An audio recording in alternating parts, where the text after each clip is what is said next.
Welcome to the Wisdom Lifestyle Money Show. I'm your host, Scott Dillingham.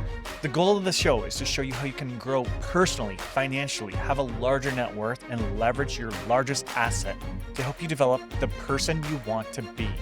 I take you through all the steps I did from being nothing to being told that I was nobody and I was never going to accomplish anything, from getting kicked out of high school to owning a multi-million-dollar real estate portfolio in my own company with more than 20 employees.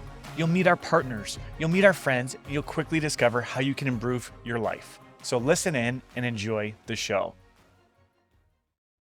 Welcome to the Wisdom Lifestyle Money Show. I'm your host, Scott Dillingham. Today, I'll be passing the mic over to Michael Citron, who's one of our mortgage agents, and he brought two of his investor-focused realtors on board to chat today. Enjoy the show. All right. Hey, guys. This is Michael Citron from the Wisdom Lifestyle Money Show. I'm joined today from the Win Social Real Estate team. Milena Simsic and Clark Galley are here with me. Thanks for coming, guys. Thanks for having us, Mike. Yeah, of course. So let's start out. You just started your own real estate team during basically a housing crash. How's it going so far? Good for you. You must have guts. Thank you. Yeah, it's going well. I got Clark on my team and Gary as well, and they taught me almost everything I know about like being a realtor. So it's really cool to be working together, and we're close friends too. So it like we mesh really well together. Clark's the one like really killing it right now in terms of the sales at the moment, and but yeah, I mean it's going okay. Definitely not as big a boom as February and March. Like you could throw a rock down the street and sell a house. But yeah, now it's a little bit harder, but it's something like every real estate team is going to have to go through eventually in the long term. So it's good we started on a rough patch. Now we can handle anything. Yeah, exactly. I think you guys are going to do great. You guys are doing great right now during this slow time. So it's only going to pick up once it does come back up. And I feel like you guys are really going to kill it and be one of the top teams in the city soon. Thank you. You got some great people on your team, so I think it's going to be great. Thank you. This guy right here. Yeah, this one, literally, he takes all the credit. And I don't know, rightfully, I don't want to give him like too much of an ego boost, but he's pretty good. Like he's killing it. But yeah. He's pretty good. He knows a thing or two about real estate, Yeah, that's for sure. a little bit. Just a little. And like I think like obviously the biggest because obviously our team's fairly new. Like I was on another team before you joined your team and it came to Milena's team. I think the biggest thing that I was thinking about, or the biggest quote that kind of stuck with me, is like what worked to get you here is not going to work to get you there. So like my past 2 years and everybody's past 2 years as a realtor, as a mortgage agent, like you had it pretty easy. Like you just got a lot of leads, made a lot of money for the past 2 years. But then now the next 2 years is going to be completely different. Whatever you did is not going to work, and you really have to change it up. Look at your whole business, look at your leads, look how you deal with deals, like sell properties and all that kind of stuff. So I think creating a new team in this environment is almost better because you don't have any experience for the easy times. You only have experience in the hard times. So now we're starting in the hard times, and if it works in the hard times, it's going to work when it gets to good times again. Absolutely. I think that's like the biggest thing for me, at least, for creating this. And for me, I'm more on like the social media side of things. Like back in February, March, my content was like super focused on getting sellers. And now it's like completely shifted to where we want to get those buyers in right now. Yeah. Like listings are coming pretty easy. I had a couple listing appointments today. So that was like not a thing back in February, Right. March. Yeah, like he said, like adapting to this new market, you definitely like buyers are king right now in Windsor, Ontario. Yeah. Yeah. Even on the mortgage side, like the refinance business is basically non-existent right now. So it's just like getting those buyers in, getting them pre-approved so that you guys can get more buyers out there too. It's the whole market has pivoted, so we have to pivot our businesses as well. Even on that, I remember in like February, like it's probably like earlier this year, like late last year, I remember talking to you and like other mortgage agents I talked to, and I was just so curious. I'm like, can you tell me this month what percentage of your business was refis or new clients? And the number of refis tiptoed into more than half these mortgage agents' business. Yeah. And like that blew my mind. I was like, holy crap, like their business is doing refis, not buying new homes right now. Yeah, I mean, it was basically free money, right? Because Yeah. interest rates were so low. Yeah. Who's not going to refinance and pull that money out, right? Yeah. It's huge. It was just crazy. That was like the majority of your business. It was Right. just like, it was like whole changing landscape. And now, I don't know, you probably still do a few refis, but imagine not even close to the amount you were doing before. Once in a while, like we still do refinances, but it's more like not for just like pulling money out. It's more like people are in bad situations. They got to pay off like taxes and stuff. They have like creditors coming after them. So it's more like distressed people that need to refinance and get that money out right now. I had a few clients that they didn't buy with me back then, but they bought in February, March, and they're like negative cash flowing sometimes like in the thousands. So it's quite crazy what's going on. And yeah, they're looking like refinancing to try to like hold out this storm right now. Because if they were to sell compared to March, February for those larger buildings, they would lose Hmm. hundreds of thousands of dollars. Even for the single family homes, like you could lose a couple hundred grand easy selling from February to now. So, yeah, I've definitely noticed like some of our clients getting a lot of refis instead of listing their properties, which sometimes that is the best course of action. Yeah, well, I feel like we'll probably get into it later on in the show here, but there's a major discrepancy between like sellers and buyers right now. And the biggest thing is like, oh, like why aren't sellers coming down? Why aren't they coming down to match today's market? But like you said, like every single seller would rather refi lose $1,000, $1,500 a month Right. rather than lose 80 grand at once. They would rather prolong that hurt that's a very, very small hurt than take like a massive loss like on one day. So I think that's like we'll probably get into the standoff between buyers and sellers, but like that you mentioned, like that is happening and actively happening right now. You know what? I was thinking about this earlier today. So the stats for Windsor, Ontario came out today, right? For like the average price. So we actually went up a little bit. We're at I saw that. 543. So yeah, we've been going up the past couple months. And I was looking at the ratio between sales and listings. And back in like July, like the discrepancy was like 30% sales compared to the number of listings. So we were like at 1,500 and the sales was like at 400 or something like that. And right now, like the number of listings we're at is like 650 and the sales are in the 300. So we're around 50% right now. So half of the listings on market are selling the past month. So Mhm. that's kind of interesting to see. So like what happened to all of those listings back then in July that didn't sell? They just pulled off the market and they're likely refinancing and just riding out the storm. Yeah. So yeah, it's interesting to see because there's a lot of buyers expecting everyone to get extremely desperate and sell at a 200K loss. Yeah, yeah. And I'm not seeing it happening often, especially like with the listing appointments I've been at. I Mhm. recommend refinancing and riding out the storm. And then if you want to sell a little bit later when the market rebounds, but just ride it out for now instead of taking the 200K loss. But yeah, that's just something I noticed this morning. I was thinking about that. Yeah, no, and like you brought up a good point too. Like people are just kind of waiting for the terms like blood in the streets, where like people like have to sell or they're going to go bankrupt. Like one of my clients, he's like a big private equity guy. He deals with I don't know $100 million companies that his team will like acquire. And right now, for the past 6 months, they've just been sitting there like collecting their cash and literally have a hit list of like 15 to 30 companies that like, okay, these companies like are pretty good, but they're like bleeding a little bit dry. As soon as they can't pay their debt, then we'll go target these companies. Like the big private equity firms are waiting for blood in the streets. Real estate investors are waiting for blood in the streets, but it just hasn't happened. I imagine everyone is waiting for it. It might happen. It might not. But yeah, like they're waiting for that and that just hasn't happened yet. I wonder like how long it would take for the blood to be in the streets. Like how much more of a hike? Like I guess that's the big question. That's what Right. everyone Yeah. wants to know. Yeah. I think we'll see it in Yeah. 2023 probably. We'll see what happens with the next rate hike, December 7th. We'll see how big of a rate hike that's going to go up. And I think that's going to be a good indication of what's to come in 2023 for sure. But yeah, we had the 0.5% last month. People were expecting 0.75 closer to the date, but I know, yeah. I remember like right after the September one, people were saying, oh, it's going to be very minor, like 0.25 or maybe nothing. And then we went up to the 0.5. Like the closer we got to the date, the higher the number started to go. So at least that's what I've been noticing in the news and keeping track of that. But yeah. One thing that I've noticed on the mortgage side since that rate hike is like there's a little bit more like optimism in the air behind real estate, and people are like, oh, it's not as big as we thought. Maybe it's going to come back around. So I'm starting to see more people being like, okay, you know what, we're ready to get back in the market and maybe go look around for a house. So hopefully it continues and 2023 isn't too bad and the market starts to come back around. I think that the house prices coming up like a tiny bit is really good for the market in Windsor. I don't know how you guys feel about that, but for me, I'm excited about it. Yeah, I think like I don't know. I obviously deal with like primarily investors. Probably like 80-90% of my business is investors, and it is their transactions are very, very minimal. I forget the exact date. It might have been like a week or 2 weeks ago, but I pulled data for 5 unit plus on market sales, and it was like 2 properties the past 140, 150 days or something like that.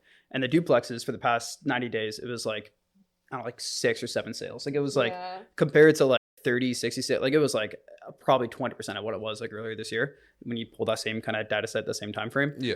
So investors are not there, but end users that have to buy and sell properties, they're still there. Yeah. So those are the transactions that are still happening. The investors are definitely taking a back seat. So I think that's probably a majority of the transactions are just those guys right now. Yeah. It's crazy to see too, because there's so much cash flow and some of the properties are sitting on the market for a while right now. I'm like, why aren't these getting scooped up? Yeah. Some of these properties you can cash flow like $1,000 like a month almost, where before like properties were barely even cash flowing and they're getting like 20 offers on them. It's crazy. I'm surprised that a lot of investors are actually taking that back seat. I think they are going to come back. They're just really waiting until we hit like rock bottom. And it's funny too, because I saw this other quote where it's like, if everyone is waiting for blood in the streets, is that the good time when everyone jumps back into the market and then there's like 50, 100 buyers that just have like $1 million in their pockets, like ready to buy this stuff? Is that actually the good time? It's hard. Then that's when all the buyers are going to be there. So it's hard to, it's a weird. Personally, I think right now is like a really good time to get in, because when everybody like does see that time, they're like, okay, yeah, let's buy now. It's going to be hard to get your offer accepted. It's going to be like 200K over asking all over again, and the market's going to go way back up, which is good, but it's also bad if you're wanting to get into the market and you're like a first-time home buyer that wants to get like a duplex or a triplex house hack. But yeah, I think it's going to be crazy to see what happens when all those people with the money on the sidelines jump back in. Yeah, I think it's a good time if the seller is reasonable. I would agree with that. Yeah, for sure. It's hard. Like there are a lot of unreasonable sellers in the market right now. Like I've noticed, like there's still kind of not as much as before. Like summer, I feel like that was the worst time where we had like the 1,500 listings, but they were still expecting like February, March prices. Right, yeah. And right now, like people are starting to come around, but you still have quite a bit of those listings that are waiting for those March prices. But yeah, it's right now I am definitely noticing a lot of people are waiting for blood in the streets. So I think right now is a really good opportunity to buy. And I always say if the numbers make sense and you're cash flowing and you want to hold it long term, it's hard to go wrong there. I recently got, I don't know if you saw this one, like a duplex. It was near Ford City. It was like in the developing part of it. A turnkey duplex, 96. She put 5% down and she was able to cash flow on a turnkey with 5% down. Like recently, like I think that was last month. And that was like impossible to find in February, March to cash flow on a turnkey. Yeah, definitely opportunities in the market right now. Yeah, like I'm almost a little envious. I wish I had money to be buying houses right now. Yeah. I don't. I'm working on my flip and stuff. I got to sell that. But if the market's still down when that's sold, maybe I'll jump back in. But yeah, I'm kind of jealous of the people that are out there shopping right now for houses. Yeah. I felt they're getting deals. I felt the exact same. Earlier this year, I just pulled a few triggers. I was like, oh, if I didn't pull one of those, like it would have been great. Yeah. But obviously, you set yourself up for the long term. Thinking like that, it was fine. But yeah, a bit more cash. But that's the problem. There's either like crazy rich people that have a bunch of cash or people that are bleeding every single month. It's like very hard to find that in between right now. Yeah. So like, with most of the investors that you work with, like I know that you do tiny homes, like for most of your investments, are you looking for houses specifically that like you can build a tiny home on? Is that what most of your clients are looking for right now to get the extra return on investment? I'm going to say it depends on the investor. There's a few that I work with where they go after the double lot play. Right. Like probably one of my best clients, he's probably bought 6 tiny homes off me. We were just about to sign him up for a 7th. He will go after the property that has a double lot. You buy, that double lot, you sell the existing home or refinance the existing home, get the land basically free. And then you can go get money to build the tiny home products on there. The 3 units in Windsor, we're pretty lax with that to have those rules. It's amazing Windsor has that. So he goes and builds those 3 units on the vacant lot, refinance it afterwards. So that's probably like the active investors looking for tiny homes have that. It's either that category people. The second category would be the people that already have the existing homes or it's already paid off relatively well. Then they'll build the second one kind of in the back. Or the third one is they just build it for their, like if they build it, like we have 2 clients where they want to build it for their grandmas because they don't want to send them to like retirement home and pay, I don't know, what was it, like $3-4 grand a month, like some of these retirement homes. Like it's it's absolutely insane. absurd. Like some of them can go up to like 6,000 to 8,000. It's crazy. it's absurd. So if you have the space for it and you can build a tiny home in the back, you can actually build equity, pay for on-site care, and have them in the back cheaper than it would be to go to that facility. And they're in your backyard. So that's probably the three kind of customer bases that we work with. The biggest thing as well with that as well, I'm not sure if you guys saw the Ford announcement, the like proposal. Huge for announcement. Yeah. crazy, like probably the craziest announcement like in my career so far. Just like absolutely wiping all red tape for municipalities and saying that any residential lot can be up to a triplex, which Windsor has already, but it's going to be announced throughout Ontario. Absolutely just like killing development fees, doing the in-law suites, garden suites, no parking requirements, no size requirements. If that thing gets announced, like I think garden suites are just going to explode throughout Ontario. But it's a proposal. But that's just another kind of crazy to show where the world is going. It's probably towards that kind of stuff. Okay, so let's dive into some detail on that proposal that Ford announced. So you can build up to 3 units on each lot if it's zoned residential. Yep. And then you can put how many ADUs on top of those 3 units? Can it be more than that? Or the current proposal, Windsor already has these bylaws actually. For some reason, Windsor and Amherstburg, Toronto and Vancouver were one of like the few municipalities in all of Canada to actually have garden suite bylaws.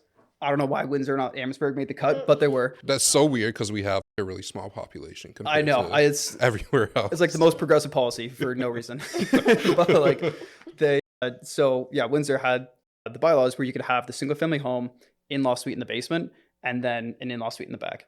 So that's like what it's classified as, and Windsor just had those bylaws. So those bylaws are going to be allowed Ontario-wide, is what he's allowing for. Windsor still has pretty annoying bylaws where there has to be a certain amount of parking spaces if you're actually going to do these. There has to be certain size restrictions if you're going to do them, like certain percent of lot coverage. Killing those 2 things, I think, is going to be huge because now you can do like 3 bedrooms in the back. You can do 2 stories in the back, no parking requirements whatsoever. I think that's what's going to allow cuts myself because like to build like a 1-bedroom house and to build a 2-bedroom house, like a bit more flooring and drywall. Like it's not that much more money to expand the house as opposed to to like do the foundation, do the roof, get the permits. So if you can build bigger and not have parking restrictions, I think that's what's going to allow bigger homes to get built a lot. Right, That's sure. the biggest thing that is coming out, in my opinion. Okay, so let's say that Ford's proposal goes through. What do you think is going to happen to the housing market and also the rental market with rents and everything? Yeah. So I mean, I think that like obviously when this announcement gets announced, like there's going to be an oversupply, or not an oversupply, just more supply of units coming up because every single family home can now legally split into 3 units.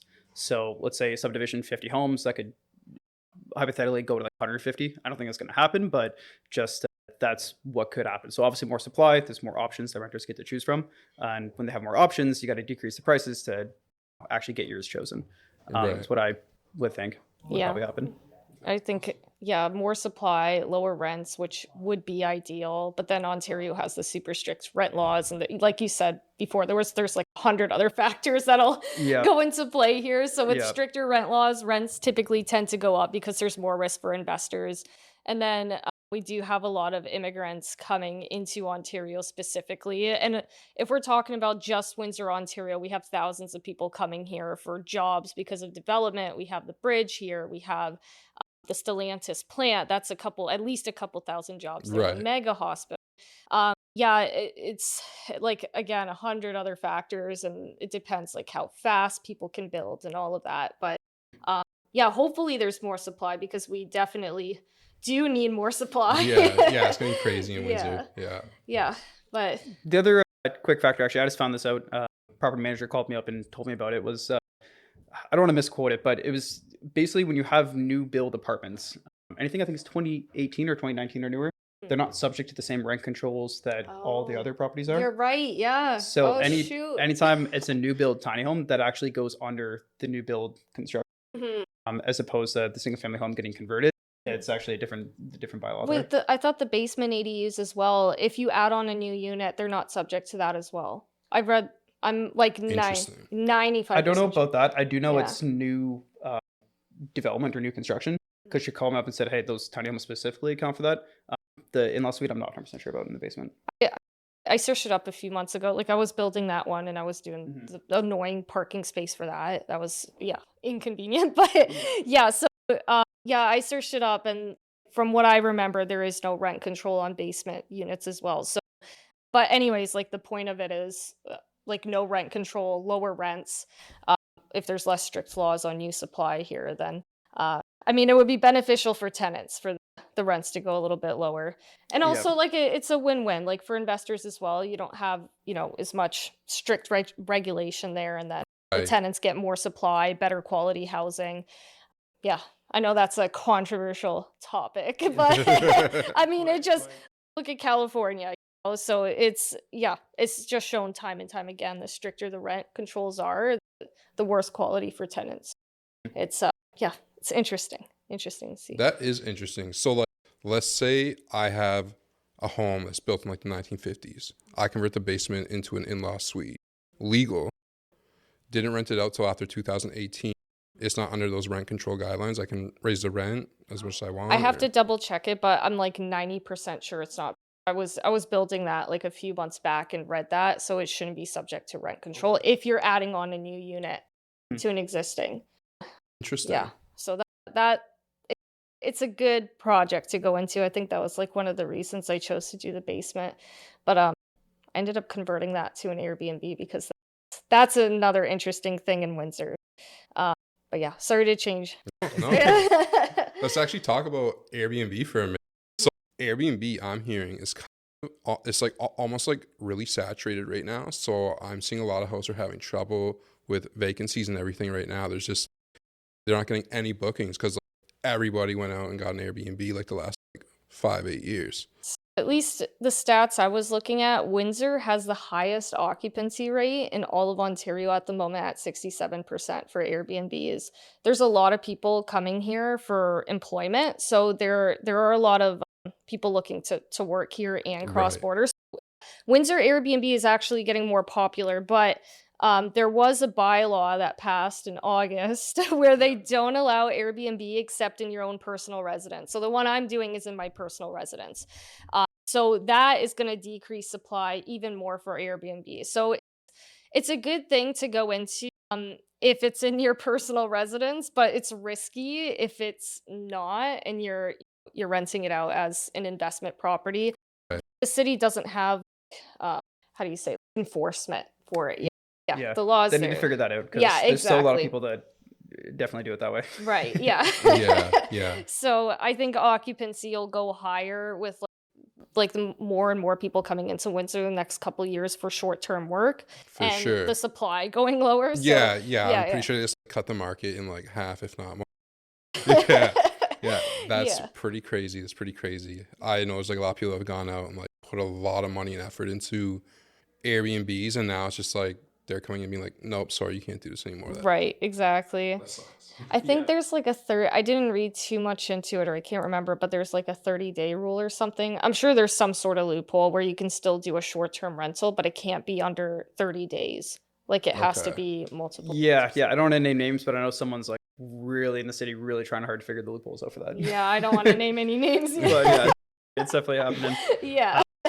My other kind of hot take for Airbnbs is that I think a lot of people, for just like a regular Airbnb, it's kind of annoying now. Like the cleaning fees, like how much stuff you actually have to like take care of the unit itself. That people are like really going back to like, oh, like a hotel is like the same price, if not cheaper, than sometimes an Airbnb. Sometimes hotels are actually worth it. I think Yeah. Airbnbs really thrive when you have like a really unique product. Like this guy out in the States who is crazy. His business model with Airbnbs, basically he buys 10, 15, 20 acre piece of land, buys like mansions on them, and Airbnbs specifically to like huge like corporate events. So he'll have like a baseball field there for like, bringing like a baseball team by, and he'll charge like a couple $100,000 for a couple days. But he can because he's like literally the only person that has that kind of specific product. I think if you're going, Airbnb is more of an experience, like cottages, that kind of like really nice penthouses, like stuff you can't experience other than the specific Airbnb unit. I think those will kill it no matter what the regulations come out.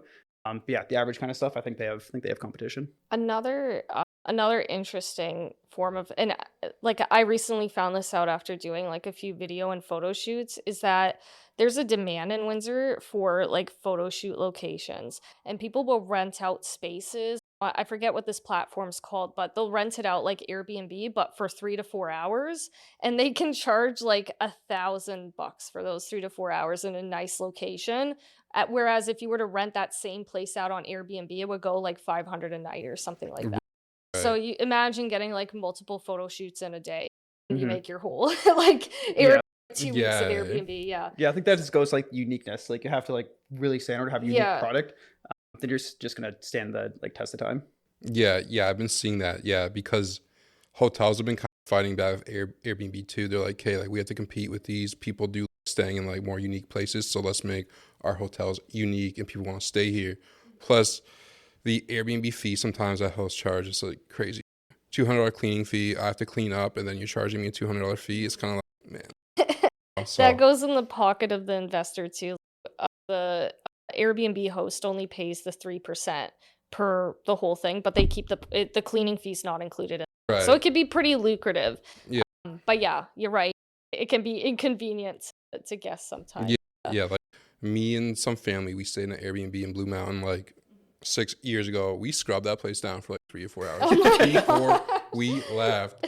And then the host texted me and was like, you left the garbage by the front door and stuff. We tried to find like the garbage outside. We couldn't find it. So we're like, hey, let's leave it here. And she had a problem with that. I was like, I paid you a $200 cleaning fee.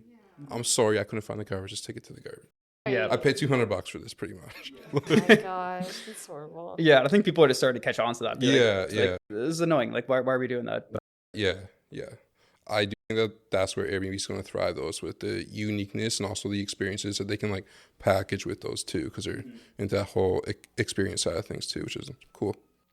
yeah, one final thing I thought would be good to hear both you guys talks about is just kind of like how people are doing like social media in the next like year and a half. Because obviously, Jordan Milena's team, she's killing it. Like obviously, you're starting some stuff. Yeah, it's like, what is your guys' take on real estate social media the next for your guys' career, kind of moving forward? Yeah. Like I'm no expert. I'm not good on social media. Maybe Lena can give me some tips or something later. Yeah, But probably. Yeah. yeah, For sure. I definitely got to get on that TikTok grind and get more leads from, especially now during the downtime. I do want to focus more on social media just to get some business out of it. Yeah, like I really just post on like Instagram and that's it. I'm not good with social media. Instagram is like the best conversion I found for clients. TikTok is like a wide net that catches people onto Instagram. Like to go back to your question about like where I'm like we're going. Did you say 6 years or 6 months? 6 months and then a year. Okay, a year. Okay, I know he wants to know this personally because he's on my team. He's like, "What are you gonna do with me?" Let's put it on the public. But yeah, like, if anybody's looking to get into social media, like I always give him this tip, like TikTok, great net to catch people, but you need to nurture people on Instagram, YouTube, and then get funnels in those areas to catch those leads. So I gave you like a lead yesterday from Instagram, pretty good lead. I get those leads either from my Instagram messages or they sign up for something like a newsletter. I have multiple resources on my stuff. I have the Windsor Price Guide newsletter that's coming out tomorrow. It's free for anyone who signs up. I have a real estate calculator and then a couple others I can't even remember. But that's it. That's like where I'm going with it. So like right now I'm focusing more on YouTube because people like that in-depth detail. Right. So the TikTok is doing okay. I'm catching people there and then they check out those other platforms. So YouTube is a big focus for me. Instagram's a big focus. Like for real estate, if you want clients, those two I think are the best. TikTok, if you want to get popular really quick, that's great. And that's where I started when everybody else thought it was stupid and they thought I was dancing on it or something. But people want Still do, yeah. I still do. I make him dance on it. We haven't posted it yet. We haven't posted it yet. I can't wait to see that. We can. Everybody can wait. Gary's like killing to see that one. But yeah, we're all right. yeah, TikTok's a great net. And a lot of businesses still haven't caught on to it. So definitely a train you want to jump on there. But yeah, next 6 months, definitely huge focus on YouTube and Instagram. Yeah, that's what I've heard too. It's like the TikTok's like the funnel, and then you get it to like Instagram, YouTube, and then you get the emails and connections from there and pull it out to make deals. Exactly. That's kind of for something pretty similar. Yeah. But yeah, that's what I've been working on the past 8 months. Yeah, I've been doing a lot of collabs too. I've noticed that. Yeah. they come to you naturally, like this one here. Yeah, this is literally like It's just people start like word starts to go around, and then you start getting invited to things like the Andrew Hines one. Like I've been on that one, and I'm sure you'll be on that one soon too. Like you would be interested. Yeah. But yeah, it's yeah, the collabs help a lot. They do. Awesome, Yeah, and you awesome. get to meet like so many good people there. Right. Yeah. Clark, when are you gonna make your TikTok? Yeah. God, this one part of Milena's team, so I don't have to do that stuff. I love doing the deals. Just let me do the deals. We did one TikTok video and he won't let me post it, and I'm like, yeah, he's gonna get on it soon. Okay. Yeah, come on, we gotta post it. We'll film a couple more, and like from those, we'll pick them. Okay, we'll It's get just- comfortable. We'll ease it. The first one, like dancing, is just not. I gotta train a little bit more for that. He was like, Okay, we don't have to reenact it. We don't have to. sorry. Yeah. What were we talking about? TikTok. Social media, Social media. like Okay. 6 months to a year. Yeah. No, I think like obviously I see the value of it, and I see the power. Obviously, being with the DT team, like that just blew. He was probably like in his prime. I think he was like the best social media agent like in Windsor. Like hands on, I do think that. Just like the Yeah, amount he was of really big on YouTube. the amount of leads that guy pulled in those 2 years off social media, like brand new leads, probably like the highest in Windsor. Like I generally think that. So I think that is where a lot of power is obviously driven by. That's where a lot of leads are. I myself, I love doing deals. Like I just don't love creating content. Like I just don't like doing it. So obviously I gotta join a team for myself. Kind of join a team that obviously makes up for that a lot where I lack it. But yeah, I see the value of it. I just haven't pushed myself to do it yet. That's why I said like he's like killing the deals, and I'm bringing in the leads and like getting it to them over here. So it's a good like little trio we have right now.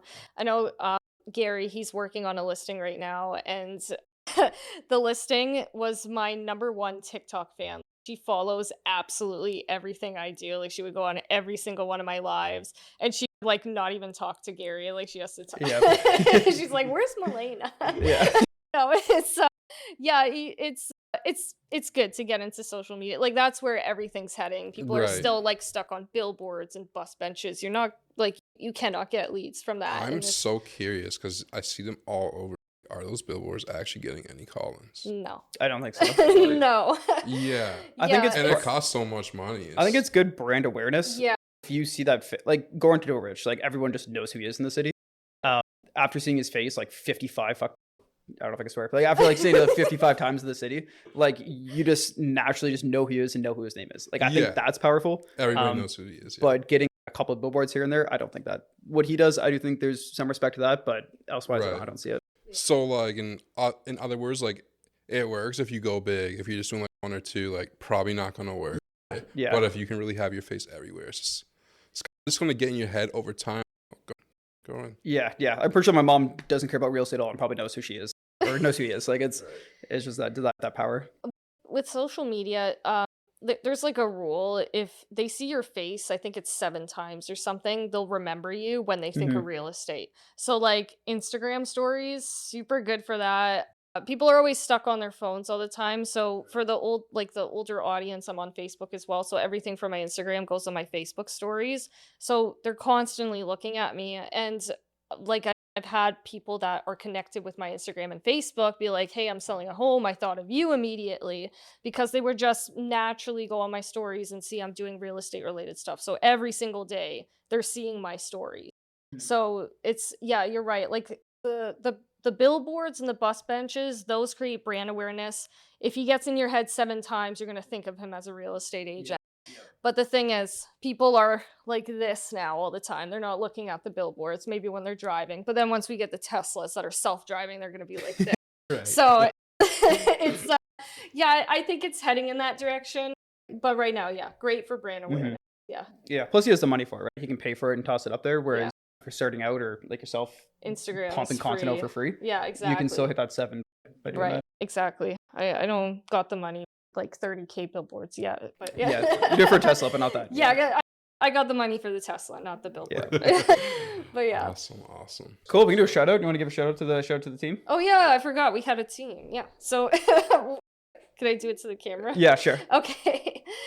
Yeah, so thanks for having us on. This is Milena Simsic and Clark Galley from the Win Social Realty team. If you need Any help in your buying and selling needs, feel free to visit us. My Instagram is at Milena Simsic. Just search my name. You'll find our team and everything. Yeah, Clark and I are super good with investors. We also do single family homes. So you need anything in the Windsor market, we're your experts here. So yeah. Cool. Yeah. Thanks for having us. Yeah. Thanks, thank you. guys. Really appreciate it. Cool. Thanks for coming on. If you're serious about real estate investing and you want to take it to the next level with the least amount of time and mistakes, then you're going to want to sign up for our Real Estate Investor Hub. Visit CanadianRealEstateNetwork.com and hit the blue button or banner that says Free Investor Resources. Inside, you'll have access to real estate investing courses, networking opportunities, webinars featuring industry professionals, as well as dedicated chat channels to share and get access to unique properties. I look forward to seeing you there.